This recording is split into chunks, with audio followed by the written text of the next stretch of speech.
काल दक्षिण सोलापूर आणि अक्कलकोट तालुक्यामध्ये अतिवृष्टीमुळं सिरसी येथील ओढ्याला प्रचंड प्रमाणात पाणी आलेलं आहे. सिरसी गावाच्या बाजूनं पूर्ण पाणी वेढा घातल्यामुळं सिरसी गावामध्ये 100 लोक सध्या अडकलेले आहेत. परंतु गावात पाणी घुसलेलं नाही, त्यामुळे ते लोक सेफ आहेत. आपल्या पाठीमागं हा जो पूल दिसतो याच्यावर पाणी सध्या आहे.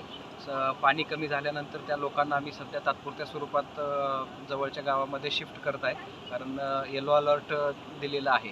त्याच्यामुळे त्यांना रात्री परत त्यांची सुरक्षितता विचारात घेता त्यांना आज दुपारनंतर आपण शेजारच्या गावामध्ये शिफ्ट करत आहे.